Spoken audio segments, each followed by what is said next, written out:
네, 지금부터는 본격적으로 청와대 소식을 전하겠습니다. 청와대 녹지원에서 한국의 상주 공간을 둔 주한 외교단을 초청한 리셉션이 열렸는데요. 111개국 대사와 17개 국제기구 대표 등이 참석을 했습니다.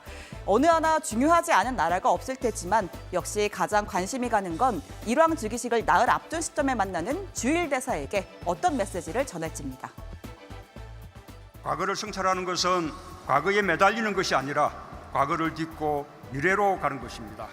지금이라도 일본이 대화와 협력의 길로 놓은다면 우리는 기꺼이 손을 잡을 것입니다. 세계인들이 평창에서 평화의 한반도를 보았듯이 도쿄올림픽에서 우호와 협력의 희망을 갖게 되길 바랍니다. 네, 일본 정부는 지난 15일 가기를 열고 새 주한 일본 대사에 도미타 고지 전 외무성 G20 담당 대사를 임명했는데요.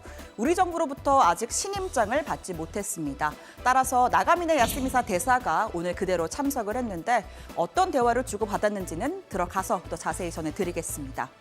자, 이런 가운데 문 대통령이 다음 주 일본을 찾는 이낙연 국무총리를 통해서 일본 아베 총리에게 친서를 보낼 거란 관측이 나왔는데요.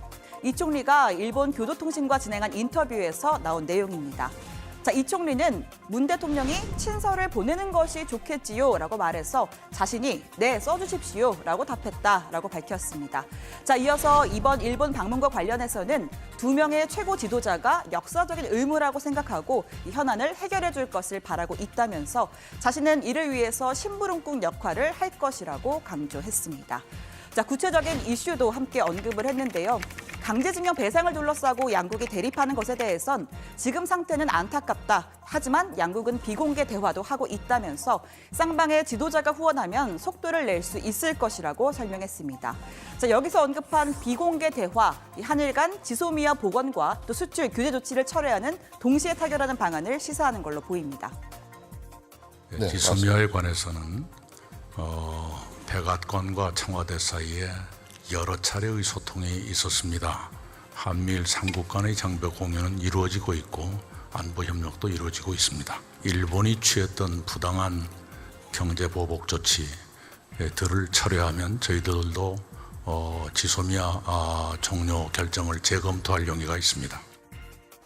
네, 청와대 핵심 관계자는 문 대통령과 이 총리 사이의 대화 있었다라면서 하지만 우리가 친서를 준비하고 있다고 확정적으로 말씀드리기는 어렵다라고 했습니다. 또 11월 말에 한일 정상회담까지 추진한다는 보도에 대해서도 아직은 할 수 있는 말이 없다면서 신중한 입장을 보였는데요. 그러면서 정치는 정치, 경제는 경제로 분리해서 봤으면 좋겠다. 양국 간 미래지향적인 관계가 형성되길 바란다는 점과 또 대화로 문제를 해결하고 싶다는 점에는 변함이 없다고 덧붙였습니다.